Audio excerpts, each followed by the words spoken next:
সর্বভারতীয় চারুকলা সোসাইটি ও রায়গঞ্জ নৃত্যাঞ্জলির উদ্যোগে বার্ষিক নৃত্য মূল্যায়ন। সর্বভারতীয় খ্যাতনামা সংস্কৃত জগতের অন্যতম পৃষ্ঠপোষক চারুকলা সোসাইটির উদ্যোগে এবং রায়গঞ্জ নৃত্যাঞ্জলির আয়োজনে অনুষ্ঠিত হল বার্ষিক নৃত্য কর্মশালা ও নৃত্য মূল্যায়ন অনুষ্ঠান। 17 আগস্ট রবিবার রায়গঞ্জের একটি প্রেক্ষাগৃহে সারাদিনব্যাপী এই অনুষ্ঠানে অংশগ্রহণ করে 100-রও বেশি ছাত্রছাত্রী। প্রথাগত ও আধুনিক নৃত্যের সমন্বয়ে বৈচিত্র্যময় পরিবেশনা তুলে ধরে কঞ্চিকাচারা। এদিন যেমন ছিল শিশু কিশোর তরুণীদের উৎসাহ, তেমনি অভিভাবকরাও অধীর আগ্রহে অপেক্ষা করছিলেন তাঁদের সন্তানদের মঞ্চে পরিবেশনা দেখার জন্য। অনুষ্ঠানের প্রধান অতিথি হিসেবে উপস্থিত ছিলেন চারুকলা সোসাইটির প্রতিষ্ঠাতা ও খ্যাতনামা নৃত্যগুরু ডক্টর জয়ন্ত মুখার্জি। তিনি ছাত্রছাত্রীদের পরিবেশনা গভীর মনোযোগ দিয়ে মূল্যায়ন করেন এবং তাঁদের প্রতিভা ও নিষ্ঠার প্রশংসা করেন। ডক্টর মুখার্জি জানান, এই ধরনের কর্মশালা ও মূল্যায়ন শুধু প্রতিযোগিতা নয়, বরং নৃত্য করার প্রতি শৈল্পিক দৃষ্টিভঙ্গি গড়ে তোলা। আধুনিক প্রজন্মে আগামী প্রজন্মকে নৃত্যের মাধ্যমে সংস্কৃতির শিকড়ের সাথে যুক্ত রাখা আমাদের দায়িত্ব। আয়োজকরা জানান, প্রতি বছরের মতো এবছরও এই কর্মশালা ও মূল্যায়নের অনুষ্ঠানে স্থানীয় বহু অভিভাবক তাদের সন্তানদের নিয়ে অংশ নেন। আমি অধ্যাপক ডক্টর জয়ন্ত মুখার্জি। আমি রবীন্দ্রভারতী বিশ্ববিদ্যালয়ে 1995 সাল থেকে এই অধ্যাপনার সঙ্গে যুক্ত, পাশাপাশি এখন বর্তমানে আবার যুক্ত হয়েছে কলকাতা চারুকলা সোসাইটি, যার আমি সম্পাদক, এবং আমার সঙ্গে আরেকজন মানুষ, বিদগ্ধ পণ্ডিত ব্যক্তিত্ব আছে, গুণী নৃত্যশিল্পী। তিনি আমাদের সবার খুব প্রিয় মানুষ, ডোনা গাঙ্গুলি। তিনি হচ্ছেন আর্ট ডাইরেক্টর, ঠিক আছে। এবং এইখানে যে আমি এসেছি, এই আমার পাশে ডান দিকে বসে আছেন এমন একজন ব্যক্তিত্ব, গুণী নৃত্যশিল্পী শুধু নয়, খুব ভালো মানুষ।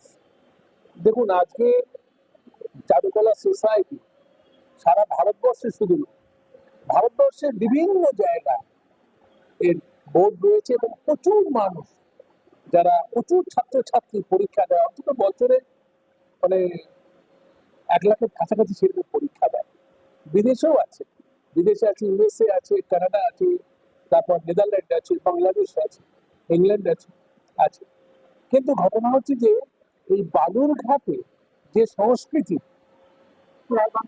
বিশেষ করে বালুরঘাট নয়, রায়গঞ্জে, আমি বালুরঘাটেও আছে, কিন্তু যেরকম কালিয়াগঞ্জে আছে, যেরকম ফারাক্কা আছে, মালদা আছে, যেরকম গঙ্গারামপুর আছে, তেমন লাগছে। নিশ্চিত করে ভীষণ ভালো।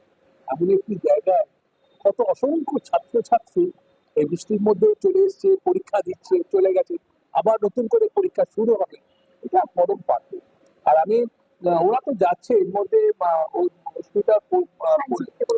শুধু তাই নয়, মালদাতে অনুষ্ঠান আছে, তারপরে কলকাতা সায়েন্স সিটি অডিটোরিয়ামে আছে, এবং কলকাতা চারুকলা সোসাইটি অর্গানাইজ করছে, তার সঙ্গে ইজেডসিসিও সঙ্গে রয়েছে। সেটা হচ্ছে যে জানুয়ারি 10 এবং 11 শান্তিনিকেতনে। ওটা জানুয়ারি নিশ্চিত করে যে বাচ্চারা যারা এই যে নৃত্য শুধু নয়, যোগা আছে, পেন্টিং আছে, সঙ্গীত আছে, বিভিন্ন ইনস্ট্রুমেন্টাল মিউজিক আছে, প্রচুর ভালো ভালো শিল্পী রয়েছে এখানে। তারা এই সংস্কৃতিকে বাঁচাবার লক্ষ্যে, এই যে বাচ্চারা যারা এই সংস্কৃতি জগতের সঙ্গে যুক্ত হয়েছে, তাদের যদি একটা ভালো পথ করে দিতে পারে, যেরকম অস্মিতা করছে, একটা সুন্দর পথ করে দিয়েছে। কত অসংখ্য ছাত্রছাত্রী যারা কলকাতায় গিয়ে নৃত্য পরিবেশন করছে, সেরকম সবাই যদি এগিয়ে আসে, আমার মনে হয় ভারতীয় সংস্কৃতি, শুধু রায়গঞ্জ নয়, ভারতীয় সংস্কৃতি এই ব্যাপারে নিশ্চিত করে বলা যায় যে একটা উন্নত পরিকাঠামো পৌঁছে যাবে। অনেকেই দোদুল্যমান ছিল, পরবর্তীকালে ডক্টরেট করা, পরবর্তীকালে পাবলিকেশন, সারা পৃথিবী আমি ঘুরেছি, সারা পৃথিবী। এখন সেই জায়গাতে দাঁড়িয়ে আমি সবাইকেই বলবো, এই সংস্কৃতি এত জোরালো, তার পদক্ষেপ, তার অনুভূতি এত সুন্দর। যদি সবকিছু ছেড়ে এই বিষয়ে থাকা যায়, অন্তত ভালো মানুষ হওয়া যায়, এটা বলা যেতেই পারে। 5 জনের থেকে আলাদা হওয়া যাবে, এই সংস্কৃতির সঙ্গে যুক্ত হবে। আমি অস্মিতা অধিকারী ঘোষ, যার পাশে বসে আছি, তার পাশে বসে থাকাটা একটা স্বপ্নের মতন।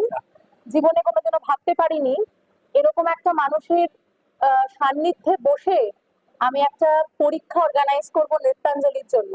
মনে হচ্ছে স্বপ্নে ভাসছি। নৃত্যাঞ্জলির পরীক্ষা হচ্ছে স্বস্তিক ভবনের প্রেক্ষাগৃহে, অ্যানুয়াল এক্সামিনেশন, তাও আবার যিনি চারুকলা বোর্ডের প্রিন্সিপাল, ফাউন্ডার মেম্বার এবং আমাদের সব রবীন্দ্র ভারতীর অ্যালুমনি অ্যাসোসিয়েশন থেকে শুরু করে সমস্ত কিছুর সাথে যুক্ত অধ্যাপক জয়ন্ত মুখার্জি, তার পাশে বসে আমি একটা প্রেস বাইট দেবো, এটাও আমার কাছে একটা স্বপ্নের মতো। সেখানে কিছু বলার ধৃষ্টতাই আমার নেই।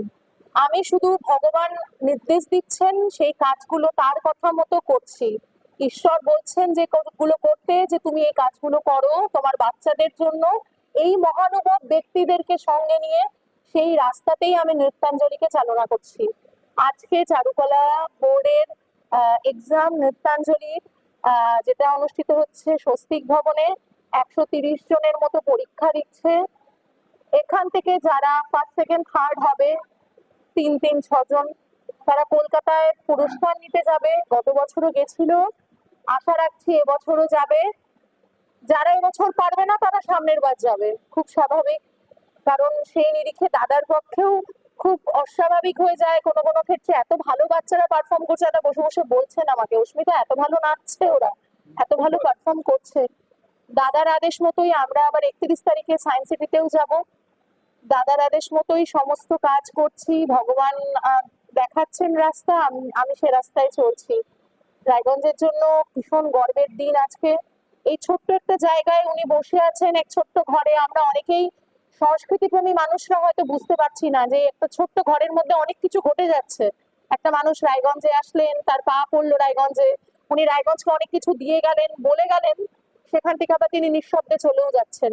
কিন্তু এই যে আমাদের থ্রু দিয়ে সেই বার্তাটা যাতে জনসমক্ষে পৌঁছায়, যে এই সমস্ত মানুষগুলো বারবার আসুক আমাদের কাছে, বারবার আসুক, যেখানে আমাদের মধ্যে অনেক পোটেনশিয়ালিটি আছে, আমরা হয়তো সেই জায়গাগুলো দেখানোর জায়গা পাই না। সেই রাস্তাগুলো তৈরি করে দেওয়ার জন্য আমাদেরকে নির্দেশ দিন, আমরা সেই জায়গাটা তৈরি করে দেব এই মানুষগুলোর হাত ধরেই। তাই এই সমস্ত মহিরুহর সামনে নিজেকে নিতান্ত ক্ষুদ্র মনে করছি। আরো কিছু শিখতে চাই, সারা জীবন ধরে শিখতে চাই, শিখবো। তোমার সান্নিধ্যে আমি নিজেকে, জানি না কি মনে হচ্ছে, দিনটা স্বপ্নের মতো কাটছে, খুব আবেগপ্লুত হয়ে যাচ্ছি।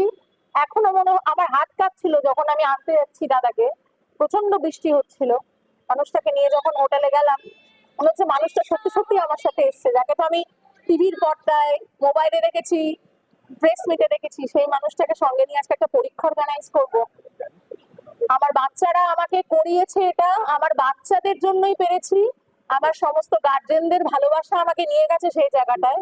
এবং তোমরা যারা আমাকে প্রতিনিয়ত এত সাপোর্ট করছো, তোমাদের সবার অনুপ্রেরণায় এই কাজগুলো করতে পারছি। তাই তোমাদের সকলকে আমাদের নৃত্যাঞ্জলির পক্ষ থেকে, অস্মিতা অধিকারীর পক্ষ থেকে অনেক অনেক ভালোবাসা, ধন্যবাদ। এখন আপনিও রিপোর্টার, আপনার এলাকার যে কোনো খবর পাঠান এই নম্বরগুলোতে।